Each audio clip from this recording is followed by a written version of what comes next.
अस्सलाम वालेकुम नाजरीन, आप देख रहे हैं प्रोग्राम अंदर की बात मुजम्मिल सोहरावर्दी के साथ। मैं हूँ आपकी मेजबान इकरार। हमारे साथ मौजूद है मुजम्मिल सोहरावर्दी।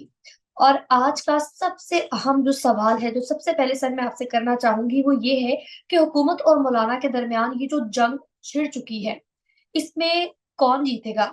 और दूसरी बात ये कि ये जो मदारिस रजिस्ट्रेशन बिल है, तो क्या ये मंजूर हो सकता है? क्योंकि जो विफाकी वजीर इत्तलात है अताउल्लाह तारड़, उनकी जानिब से तहफ्फुज़ात का इजहार किया गया है। उनकी जानिब से कहा गया है इसमें कुछ पेचीदगी है। लेकिन आप क्या कहते हैं इस मुतालिक? देखिए, मौलाना फजलुर रहमान के साथ गेम हो रही है या मौलाना फजलुर रहमान गेम कर रहे हैं। हुकूमत मौलाना फजलुर रहमान को शिकस्त देना चाहती है या मौलाना फजलुर रहमान के लिए एक और फतह की स्टेज सेट की जा रही है। जैसे 26वीं आईनी तरमीम में मौलाना फजलुर रहमान को फातेह दिखाया गया और मैंने तब भी कहा कि मुसवदा मौलाना फजलुर रहमान का है और चीफ जस्टिस हुकूमत की मर्जी का लग गया है। मुसवदा मौलाना फजलुर रहमान ने हुकूमत का मुसवदा 26वीं आईनी तरमीम का मुस्तरद कर दिया था, लेकिन आईनी बेंच हुकूमत की मर्जी के बन गए हैं। तो इसलिए उसमें मौलाना फजलुर रहमान को फातेह दिखाया गया और फतह हुकूमत की थी। अब ये मदारस वाले इशू में भी मौलाना को फातेह दिखाया जाएगा, लेकिन मामला हुकूमत को अपना भी हल करना है। तो मुझे तो ये भी हुकूमत, जिस तरह 26वीं आईनी तरमीम का मामला मौलाना फजलुर रहमान और हुकूमत के दरमियान विन विन सिचुएशन के तहत हुआ कि मौलाना को भी फतह नसीब हुई और हुकूमत को भी फतह नसीब हुई, दोनों जीत गए। ना वो हारा ना वो हारा। इसी तरह अब ये जो मदारस वाला इशू आजकल चल रहा है, इसमें भी आजकल तो आपको ये लग रहा होगा आज का दिन देख के कि जी लड़ाई बहुत तलख हो गई है। हुकूमत ने अपने हिस्से के मदारस के मौलवी इकट्ठे कर लिए हैं, मौलाना ने अपने मदारस के, कुछ उलमाए दीन हुकूमत के हक में आके खड़े हो गए हैं मदारस के इशू पे, और एक तरफ मौलाना नजर आ रहे हैं और मौलाना के नीचे से जो उनकी मदारस का वोट बैंक है वो खींचा जा रहा है और हुकूमत ने मदारस की एक बड़ी जो लोग हैं उनको अपने साथ शामिल कर लिया है। लेकिन मुझे नहीं लगता कि हुकूमत मौलाना को शिकस्त देने में यकीन रखती है, ना मौलाना हुकूमत को शिकस्त देने में यकीन रखते हैं। दोनों विन विन सिचुएशन की तलाश में है। मौलाना को हुकूमत की मजबूरियों का अंदाजा है और हुकूमत को मौलाना की मजबूरियों का अंदाजा है। दोनों एक दूसरे की मजबूरियों के साथ ही चलेंगे। अब आप इसमें ये देखें कि आज बेशक ऐसा लग रहा था कि जो हुकूमत है उसने मदारस के लोग इकट्ठे करके मौलाना को आइसोलेट कर दिया है, लेकिन मेरा नहीं ख्याल कि मौलाना को आइसोलेट करने से कोई हुकूमत को फायदा है। तो हुकूमत जरूर पोस्चर रखना, मौलाना का जो ऑपोजिशन का पोस्चर है वो कायम रखना चाहती है। मौलाना भी अपना हुकूम ऑपोजिशन का पोस्चर कायम रखना चाहते हैं। मौलाना एंटी एस्टेब्लिशमेंट पोस्चर भी रखना चाहते हैं, इसीलिए आपने देखा पेशावर के जलसे में वो एजेंसियों को और सबको ललकार रहे थे। लेकिन उनका ललकारना कोई ऐसी बात नहीं लगता जो बुरा लगता हो। देखें, इमरान खान की गुफ्तगू और मौलाना की गुफ्तगू में फर्क है। मौलाना जब बात करते हैं तो इस्टेब्लिशमेंट उस तरह माइंड नहीं करती, क्योंकि मौलाना इस्टेब्लिशमेंट के साथ चलते भी हैं। इमरान खान जो गुफ्तगू करते हैं या ओवरसी पीटीआई के लोग जो गुफ्तगू करते हैं वो माइंड की जाती है, वो तहजीब के दायरे में वो उसको दुश्मनी समझा जाता है। मौलाना की गुफ्तगू को दुश्मनी नहीं समझा जाता। इसीलिए जब मौलाना कहते हैं कि हमारे साथ बदमाशी करोगे तो हम बदमाशी करेंगे, तो आगे से मुस्कुराया जाता है। लेकिन अगर इमरान खान ये बात करे तो फिर आगे से नाराजगी जरूर होगी, क्योंकि इमरान खान जो है वो बिलो दी बेल्ट भी जाते हैं और रेड लाइन भी क्रॉस करते हैं। मौलाना ना बिलो दी बेल्ट जाते हैं ना रेड लाइन क्रॉस करते हैं। लिहाजा मेरा ख्याल है ये मदारस वाला इशू, बेशक हुकूमत ने आज मदारस की एक बड़े धड़े को अपने साथ मिलाया है ताकि मौलाना को अननर्व किया जा सके, लेकिन हुकूमत कहीं भी मौलाना को शिकस्त नहीं देना चाहेगी। आप मेरी बात समझें, मौलाना को शिकस्त देना हुकूमत के फायदे में नहीं है, क्योंकि फिर उससे तो पीटीआई का फायदा। मौलाना को शिकस्त देना हुकूमत का नुकसान है और मौलाना को शिकस्त नहीं दी जाएगी, बल्कि मौलाना के लिए कोई ना कोई फतह का और फेस सेविंग का रास्ता बनाया जाएगा। मैं समझता हूं कि 26वीं आईनी तरमीम के बाद सबका ख्याल था कि अब तो मौलाना की सियासत फिर डूब गई, ना हुकूमत ने दोबारा तरमीम करनी है, ना 8 वोट इंपॉर्टेंट होंगे। लेकिन मदारस के इशू ने फिर मौलाना की सियासत को जिंदा कर दिया। तो किसी ना किसी तरह मौलाना की सियासत को जिंदा रखने के असबाब भी पैदा किए जा रहे हैं, ताकि मौलाना रेलेवेंट भी रहें और ऑपोजिशन की सियासत भी करें। वो हुकूमत को ललकारें भी, एस्टेब्लिशमेंट को ललकारें भी, ताकि पीटीआई कट टू साइज़ और मार्जिनलाइज़ हो और रियल ऑपोज़िशन मौलाना बनकर निकलें। और केपी में उनको जलसा, पेशावर में जो उन्होंने इतना बड़ा जलसा किया है, वो दरअसल तो पीटीआई के लिए खतरे की घंटी है ना। अगर वो केपी में अपनी कोई स्पेस रीगेन करती हैं, तो वो पीटीआई से छीनेंगे। तो उसमें तो हुकूमत को कोई प्रॉब्लम नहीं, वो केपी में मदारस से अपनी स्पेस क्रिएट करें, वो वैसे ऑपोज़िशन की अपनी स्पेस क्रिएट करें। पेशावर के मौलाना के जलसे में गंडापुर के खिलाफ बातें की गई हैं, तो उसमें उससे हुकूमत को क्या प्रॉब्लम है? तो मेरे ख़्याल में ओवरऑल मौलाना और एस्टेब्लिशमेंट और मौलाना और हुकूमत का मामला दिलचस्प ज़रूर हो गया है। मैच आग बहुत कट टू साइज़ हो गया है, मैच बहुत संगीन हो गया है, लेकिन मुझे लगता है कि आखिरी ओवर में फिर दोनों ही जीत जाएँगे, किसी एक की फतह या शिकस्त की तरफ ये मामला नहीं जाएगा। सर, यहाँ पर एक और चीज़ ऐड करना चाहूँगी, ये जो बुशरा बीबी वाली सिचुएशन है, वो तो इस्लामाबाद भी आ गई और फिर लोग तो ये एक्सपेक्ट कर रहे थे कि वो नहीं आएँगी, वो डर जाएँगी। तो उन्होंने काफ़ी बहादुरी का मुज़ाहिरा किया है। अब हुकूमत और बुशरा बीबी में क्या कोई बैकडोर डील हुई है जिसकी वज़ह से वो बेखौफ़ ख़तर होके इस्लामाबाद भी आई हैं और उनको गिरफ्तार भी नहीं किया गया? इस मुतालिक आप क्या कहेंगे? अदालत में पेश हुई हैं, उनके नाक़ाबिल ज़मानत वारंट जो हैं वो कैंसल भी हुए हैं, वो हुए हैं और उन्होंने 190 मिलियन पाउंड में अपनी हाज़िरी भी लगाई है। बल्कि कहा है कि मैं तो कोई गवाह नहीं पेश करना चाहती। इमरान खान ने कहा है कि वो गवाह पेश करना चाहते हैं। लेकिन इसमें सूरत-ए-हाल बड़ी दिलचस्प है और वो ये है कि बुशरा बीबी को गिरफ्तार नहीं किया गया। ये दुरुस्त है कि उनके पास पेशावर हाई कोर्ट से ज़मानत थी, लेकिन पेशावर हाई कोर्ट की ज़मानत होने के बावजूद भी उन्हें पहले तो ये फैसला था कि किसी सूरत उन्हें नहीं छोड़ा जाएगा, लेकिन आज वो आईं और पेशावर वापस चली गईं। कोई बैक चैनल डिप्लोमेसी बुशरा बेगम के हवाले से भी एस्टेब्लिशमेंट के साथ हुई है, क्योंकि पहले तो यही बताया जा रहा था कि उन्हें किसी सूरत माफ़ नहीं किया जाएगा 26 नवंबर के हवाले से। वो अब इस्लामाबाद आकर तो दिखाएँ, लेकिन वो आई भी हैं और चली भी गई हैं और केस में पेश भी हुई हैं। और ये एक डेवलपमेंट है, क्योंकि 26 नवंबर की शाम तो ऐसी डेवलपमेंट नहीं थी।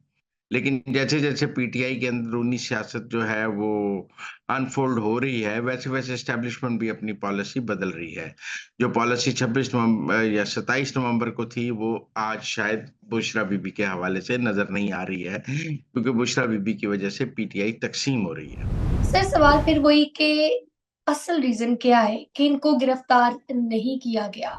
हाल में तक़सीम को और वाज़ेह किया जाना चाहिए। वो चाहते हैं कि अभी और तक़सीम बुशरा बीबी जितनी देर केपी में रहेंगी, पीटीआई की तक़सीम और वाज़ेह होगी, उनकी लीडरशिप उतनी मुतनाज़ होगी, अलीमा का और उनका फड्डा उतना ज़्यादा होगा, क्योंकि इस वक़्त तो देखें ना जी, विरासत की लड़ाई चल रही है तहरीक-ए-इंसाफ में। एक तरफ अलीमा खान का ग्रुप है जिसमें सलमान भी शामिल हैं, जो इमरान का कज़न है, वो बुशरा बीबी को गद्दार कह रही हैं, ओवरसीज़ सारा जो पीटीआई है वो गद्दार कह रही है। दूसरी तरफ बुशरा बीबी का एक ग्रुप है। तो मेरे ख़्याल में इस तक़सीम को एस्टेब्लिशमेंट एन्जॉय कर रही है, इस लड़ाई को एस्टेब्लिशमेंट एन्जॉय कर रही है और उनका ख़्याल है कि इस लड़ाई को भी महीना 2 महीने और चलने देना चाहिए। अगर बुशरा बीबी को गिरफ़्तार किया जाएगा, तो ये लड़ाई एकदम ख़त्म भी हो सकती है। दुरुस्त फरमाया आपने। आगे बढ़ते हुए बात करेंगे, एक और अहम डेवलपमेंट हुई है जिसका सबको इंतज़ार था। सुप्रीम कोर्ट के कॉन्स्टिट्यूशनल बेंच ने अहम फैसला सुना दिया है और हुकूमत की जो प्ली थी, मिलिट्री कोर्ट्स में सिविलियंस का जो ट्रायल है वो सुना जाए एटसेट्रा एटसेट्रा, तो वो तो जो है वो उन्होंने मुस्तरद कर दी है। अब आप सिचुएशन को कहाँ जाता हुआ देख रहे हैं? इसका क्या इफ़ेक्ट होगा आने वाले मंज़रनामे पर? देखिए, उन्होंने ट्रायल मुकम्मल करने का हुक्म पहले ही दिया हुआ था और फ़ैसले अनाउंस करने से रोका हुआ था। ट्रायल काफ़ियों के मुकम्मल हो गए हैं, लेकिन फ़ैसले नहीं अनाउंस हो रहे। वो पोज़ीशन पहले दिन की है और आज उसको चेंज करने का मतलब था कि आप फिर आगे फाइनल ऑर्डर क्या देते? अगर आप फैसला सुनाने का ऑर्डर दे देते और कहते जी लोगों को जो सज़ाएँ हैं वो अनाउंस कर दी जाएँ, तो लोगों की सज़ा कन्विक्शन शुरू हो जाती। फिर लोग अपनी अपीलों में चले जाते हैं हाई कोर्ट्स में और इधर-उधर अपनी अपीलें जाके फाइल करते हैं, क्योंकि अपील फाइल करने के भी 30 डेज़ हैं। फिर सुप्रीम कोर्ट की ये नज़र-ए-षानी तो इन्फेक्शियस हो जाती है, इसकी कोई अहमियत ही ना रहती। तो मैं समझता हूँ कि इससे आप ये नहीं अंदाज़ा लगा सकते कि इसके नतीजे में कोई मिलिट्री कोर्ट्स को के ट्रायल्स को ख़त्म किया जा रहा है या जायज़ किया जा रहा है। ये एक लीगल पोज़ीशन थी कि आप फैसले सुनाने का अभी नहीं दे सकते, क्योंकि उसके नतीजे में नज़र-ए-षानी ही ख़त्म हो जाती। लेकिन मैं ज्यादा बात ये समझता हूं कि आज जिन लोगों का ये ख्याल था कि 26वीं आईनी तरमीम को मुस्तरद कराया जा सकता है, आज जो जुर्माना हुआ है जवाद अस खाजा को, उसने ये क्लियर कर दिया है कि आईनी बेंच 26वीं आईनी तरमीम के तहत काम कर रहा है। आईनी बेंच ने 26वीं आईनी तरमीम को कबूल किया हुआ है और 26वीं तरमीम का इस आईनी बेंच से मुस्तरद होने का कोई चांस नहीं है। जब उन्होंने ये कहा कि जो 26वीं आईनी तरमीम को नहीं मानता वो इस अदालत से चला जाए, बल्कि उसको 20,000 रुपए जुर्माना है, तो आप समझें कि आईनी बेंच की आईनी 26वीं आईनी तरमीम पर पोजीशन क्या है। जो उसको मुतनाजा करे वो उसको जुर्माना कर रही हैं और उसको सुनने के लिए भी तैयार नहीं है। लिहाजा मैं समझता हूं कि अगर किसी का ये ख्याल था कि 26वीं आईनी तरमीम आईनी बेंच से मुस्तरद हो सकती है, तो आज आईनी बेंच ने ये क्लियर कर दिया कि 26वीं आईनी तरमीम के तहत ही आईनी बेंच बना है।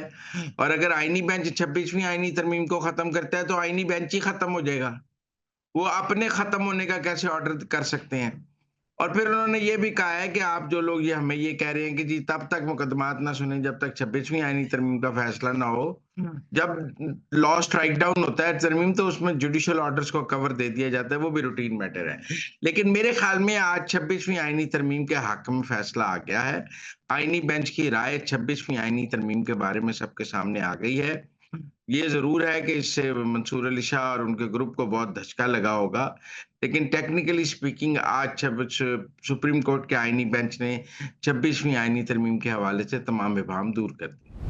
पीटीआई को लेकर अहम एक डेवलपमेंट हुई है, तो उमर अयूब साहब जो है वो मैदान में आ गए हैं। हम सबको पता है कि मुज़ाकराती कमेटी इन्होंने 5 रुकनी तश्कील दी थी और उमर अयूब साहब ने बोला है ये कि फरिश्ता हो या इंसान हो, हम मुज़ाकरात के लिए तैयार हैं। लेकिन इन एडिशन टू दैट उन्होंने ये भी कहा है कि अगर 13 दिसंबर से पहले इन्होंने हमसे मुज़ाकरात नहीं किए, हुकूमत हमसे बात नहीं करती, तो फिर जो सिविल नाफरमानी वाला एंगर है उस पर गौर किया जाएगा। तो आपको क्या लगता है कि क्या होगा? ये क्या कोई धमकी है या क्या है? वो मुज़ाकरात मशरूत मुज़ाकरात कर रही हैं ना, कि उनकी कुछ डिमांड्स हैं वो पूरी करने पर मुज़ाकरात किए जाएँ। मुज़ाकरात में हुकूमत का क्या एजेंडा होगा? सिर्फ़ अब इमरान खान के एजेंडे पर मुज़ाकरात होंगे कि इमरान खान ने कहा है कि 9 मई और 26 नवंबर पे जुडिशल कमीशन बना दिए जाएँ, तो इसके ऊपर मुज़ाकरात होंगे, या इसके ऊपर मुज़ाकरात होंगे कि इमरान खान और बाकी लोगों को रिहा कर दिया जाए। तो हुकूमत इन 2 नुकात पर मुज़ाकरात करने के लिए तैयार हो सकती है। क्या हुकूमत ये मान सकती है? तो मुझे नहीं लगता कि जो शराइत हैं तहरीक इंसाफ की, उनके ऊपर हुकूमत या एस्टेब्लिशमेंट तहरीक इंसाफ के साथ किसी भी किस्म के मुज़ाकरात कर सकती है। ये दोनों ऐसे नकात हैं जिनके ऊपर बात ही नहीं हो सकती। मतलब क्या इमरान खान की रिहाई पर बात हो सकती है? क्या 9 मई के मुल्ज़मान पर की रिहाई पर बात हो सकती है? नहीं हो सकती।